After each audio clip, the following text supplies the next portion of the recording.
రామ్టాక్కి తిరిగి స్వాగతం. అస్సాం అసలు కాంగ్రెస్లో ఏం జరుగుతుందో ఎవరికి అర్థం కాదు. ఇప్పుడు ఇంకొక కీలక నేత ప్రద్యూత్ బోర్డులాయ్, ఈయన 2 సార్లు ఎంపీ, ప్రస్తుత ఎంపీ, ఇంతకు ముందు కూడా ఎంపీ, నౌగావ్ అనేటువంటి పార్లమెంటు స్థానం నుంచి 4 సార్లు ఎమ్మెల్యేగా చేశాడు.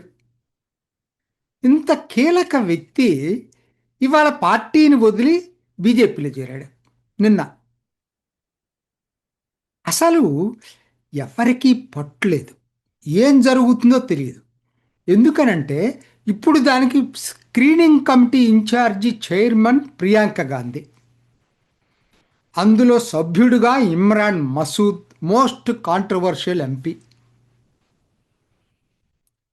అంతకుముందు ఒక్కసారి ఒక కీలక నేత వెళ్ళిన తర్వాత జాగ్రత్తలు తీసుకోవాలి కదా, మరి ఆ జాగ్రత్తలు తీసుకున్నట్టుగా నాకైతే ఏం కనపట్ల. ఇతని ఎలిగేషన్ ఏంటి ప్రద్యూత్ బోర్డులో? ఇది ఏంటంటే ఇతను ఇంత మరి ఎంపీగా ఉండి ఆయన లోక్సభ స్థానంలో ఇస్లాం అనేటువంటి వ్యక్తి ఇతని మీద దాడి చేసి గూండాలను తీసుకొచ్చి రక్తం కూడా కారిపోయి ఇదంతా జరిగిన దాని మీద ఇది స్థానిక ఎమ్మెల్యే, ఆయన పేరు ఆసిఫ్ మహమ్మద్ నజార్, ఆయన చేయించాడనేది ఈయన ఎలిగేషన్.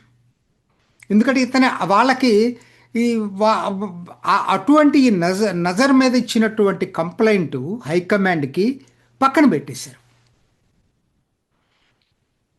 ఆ తర్వాత మళ్ళా ఇప్పుడు ఈ సెలక్షన్లోకి వచ్చేసరికి స్క్రీనింగ్ కమిటీలో ఈ ఇమ్రాన్ మసూద్ ఏం చెప్తాడంటే ఇదంతా ఫ్యాబ్రికేటెడ్, ఫాల్సు, ఆయన మీద అటువంటిది కరెక్ట్ కాదని చెప్పాడు ఆ ఎమ్మెల్యే మీద, నాజర్ మీద. సో ఇప్పుడు ఈయనకు మనస్తాపం, ఎందుకంటే సాక్షాత్తు రక్తం కారే విధంగా కొట్టినా కూడా హైకమాండ్ పట్టించుకోలేదు. అందుకని ఆ దాన్ని ఎక్స్ప్లాయిట్ చేసింది బీజేపీ. సహజంగా రెండో వాళ్ళు ఎక్స్ప్లాయిట్ చేస్తారు కదా, ఎందుకంటే ఈ ప్రద్యోత్ బోర్డులాయ్, ఆ హిమంత బిశ్వ శర్మ ఇద్దరూ కూడా తరుణ్ గొగోయ్ క్యాబినెట్లో మంత్రులు. అసలు ఎవరు ఇవాళ దీనికి ఇంకో ఆయన నేను వెళ్ళిపోతా ఆయన చెప్పింది వింటే ఆశ్చర్యపోతారు. 2 సంవత్సరాల నుంచి నేను సఫకేషను, హ్యూమిలియేషన్ భరిస్తున్నాను కాంగ్రెస్లో. నేను ఇంత సీనియర్ని అయి కూడా, ఎందుకంటే నేను ఎప్పుడు ఊహించుకోలేదు 16వ సంవత్సరంలో కాంగ్రెస్లో చేరాను, కాంగ్రెస్ నుంచి బయటికి వెళ్ళాల్సిన పరిస్థితులు వస్తాయని నేను ఎప్పుడు ఊహించుకోలేదు. ఎందుకంటే నేను 2 సంవత్సరాల క్రితం శశి థరూర్ని ఎప్పుడైతే మద్దతు ఇచ్చానో అధ్యక్షుడిగా పోటీ చేసినప్పుడు, అప్పటి నుంచి నన్ను హ్యూమిలేట్ చేయటం మొదలుపెట్టారు. ఇదో కొత్త పరిణామం. మరి ఇది ఇంతకుముందు భూపేన్ కుమార్ బోరా, దీని మీద మనం వీడియో కూడా చేసుకున్నట్టు గుర్తు నాకు. ఎందుకంటే ఈయన మొత్తం అస్సాం ప్రదేశ్ కాంగ్రెస్ కమిటీ చీఫ్గా చేశాడు.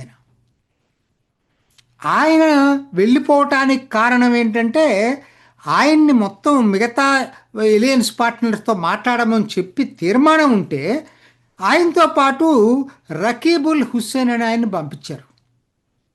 తీవ్ర మనస్తాపం చెందాడు. అంటే ఆయన మొత్తం కంట్రోల్ చేస్తున్నాడు, గౌరవ్ గొగోయ్ ఏం లేదని చెప్పి.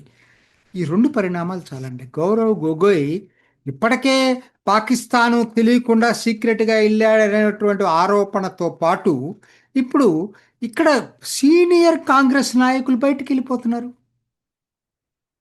అక్కడ మహమ్మద్ నాజర్, ఇక్కడ రికబుల్ హుస్సేన్. అంటే ఎట్లయిపోయిందంటే హిందువులు కాంగ్రెస్ పార్టీలో అస్సాంలో ఉండలేని పరిస్థితి వచ్చింది. దీనికి గౌరవ్ గొగోయ్ కారణం చెప్పాలి, సమాధానం చెప్పాలా? చివరికి అది కేవలం ఒక సామాజిక వర్గం, ముస్లింలకు సంబంధించిన పార్టీగా తయారైపోయింది. ఇప్పుడు ఎవరో ఇంకా హ్యాండ్ఫుల్ ఆఫ్ పీపుల్ మిగిలారు హిందువుల్లో కాంగ్రెస్ పార్టీలో. వాళ్ళు ఎప్పుడు వస్తారో తెలియదు. ఈయన వస్తాడని ఎవరు అనుకున్నారు? 3 రోజుల క్రితం కాంగ్రెస్కి అనుకూలంగా ప్రకటనలు ఇచ్చిన వ్యక్తే ఈయన. సరే, ఇట్లా ఈయన ఎక్కడ ఇప్పుడు కేరళలో పోటీ జరిగేటువంటి ఇంకొక రాష్ట్రం కేరళ, ఈ 2 కదా కాంగ్రెస్. మిగతా తమిళనాడు, పశ్చిమ బెంగాల్ పెద్ద కేరళ కాంగ్రెస్ పాత్ర లేదు కదా. కేరళలో పరిస్థితి ఏంటి? నిన్నే చేసుకున్నట్టున్నాం. ఒక వీడియోలో ఆయన జి సుధాకర్ అనేటువంటి అతను ఇండిపెండెంట్గా పోటీ చేస్తున్నాడు. సిపిఎం మీద అలిగి దానికి కాంగ్రెస్ మద్దతు ఇచ్చినందుకు నిరసనగా ఈయన KPCC Kerala Pradesh Congress committee general సెక్రటరీగా చేశాడు. ఎంజే జాబ్ రిజైన్ చేసి బీజేపీలో చేరాడు. అసలు చాలా ఆసక్తికరంగా ఉంది రాజకీయాలు కేరళలో కూడా. ముగ్గురు ముఖ్యమంత్రులు ఫేమస్ కాంగ్రెస్లో. ఎవరు ముగ్గురు వాళ్ళు? K Karunakaran, A K Antony, Oommen Chandy. మనకు తెలిసి వీళ్ళ ముగ్గురే. అంత ఇంకా పాతకాలంలో ఎవరున్నారో తెలియదు, కానీ మనకు తెలిసి వీళ్ళ ముగ్గురు ఫేమస్. ముగ్గురు ముఖ్యమంత్రుల్లో ఏకే ఆంటోనీ కొడుకు అనిల్ ఆంటోనీ ఇవాళ బీజేపీకి జాతీయ కార్యదర్శిగా ఉన్నాడు. చూడండి. 2 కరుణాకరన్, చాలా ఇంపార్టెంట్ ఫిగర్, త్రిశూరు కింగ్ ఆయన వాళ్ళ కూతురు పద్మజ వేణుగోపాల్ ఇప్పుడు బీజేపీ తరఫున త్రిశూర్ నుంచి పోటీ చేస్తూ ఉంది. ఏదైతే కరుణాకరన్ కంచుకోట త్రిశూరో అక్కడి నుంచి ఆవిడ పోటీ చేస్తుంది అసెంబ్లీ సీటు. ఇంకో మూడో వ్యక్తి ఓమన్ చండీ ఉన్నాడు కదా, ఆయన అల్లుడు డాక్టర్ వర్గీస్ జార్జ్. ఓమన్ చండీ అల్లుడు, స్వయాన అల్లుడు. ఆయన ఎక్కడంటే కొడుంగల్లూర్, ఇది ఎర్నాకుళంలో. క్వశ్చన్, ఎర్నాకుళం అక్కడ బీజేపీ కాదు 2020 అదే బీజేపీతో ఎలియన్స్ పార్ట్నర్ ఎన్డీఏ, దానిలో చేరి దాని ద్వారా పోటీ చేస్తున్నాడు. ఏంటి మరి అసలు ఎవరు కాంగ్రెస్ అసలు ఏంటి అంటే, ముగ్గురు మాజీ ముఖ్యమంత్రుల కుటుంబీకులు కాంగ్రెస్లో ఇమడలేక బయటకు వచ్చారు. ఇదేం చెప్తుంది? స్పష్టమైనటువంటి వైఖరి తెలుస్తూ ఉంది. నిన్నటికి నేను రాజ్యసభలో 3 రాష్ట్రాల్లో క్రాస్ ఓటింగ్ జరిగింది. బీహార్, ఒడిస్సా, హర్యానా. బీహార్లో క్రాస్ ఓటింగ్ జరగల, ఆబ్సెంట్ అయ్యారు. అది చాలు కదా, రాజ్యసభ గెలిపించారు కదా బీజేపీకి. అట్లానే ఒడిస్సా, హర్యానాలో క్రాస్ ఓటింగ్ జరిగింది. ఒడిస్సాలో ఓడిపోయింది, హర్యానాలో చావు తప్పి కన్నులొట్టపై గెలిచింది సీటు. కానీ క్రాస్ ఓటింగ్ అయితే జరిగింది. అసలు నాయకత్వం ఉందా కాంగ్రెస్ కని? ఎందుకంటే అస్సాము డైరెక్ట్గా ప్రియాంక గాంధీ చేతిలో ఉంది. ఇప్పుడు ఆవిడ ఇన్ఛార్జ్ చేశారు. సరే, కేరళ స్వయాన కేసీ వేణుగోపాల్, రాహుల్ గాంధీకి నమ్మిన బంటు ఎవరు ఉన్నారంటే నీడలాగా ఉండేది KC Venugopal.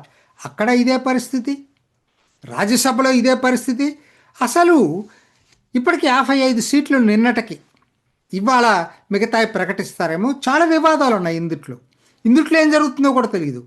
K Sudhakaran, Kannur KPCC మాజీ అధ్యక్షుడు, ఆయన నాకు ఖచ్చితంగా సీటు ఇవ్వాలని పట్టుబడుతున్నాడు. ఆయన ఎంపీ, ఇవ్వక తప్పని పరిస్థితి. ఇవ్వకపోతే ఆయన కూడా తిరుగుబాటు చేస్తాడు. ఇండిపెండెంట్గా చేసిన ఆశ్చర్యం లేదు. ఇంకొక ఎంపీ అడ్లూరు ప్రకాష్. అంటే ప్రస్తుతానికి కేరళలో యూడిఎఫ్కి ఎడ్జి ఉన్నట్టుగా చెప్తున్నారు. కానీ ఇదే పద్ధతి కంటిన్యూ అయ్యేటట్టయితే ఏం జరుగుతుందో కూడా ఎన్నికల్లో చెప్పలేం. మెయిన్ అపోజిషన్ పార్టీ భారత్లో ఇంతటి దయనీయ స్థితిలో ఉండడానికి కారణం ఎవరండి?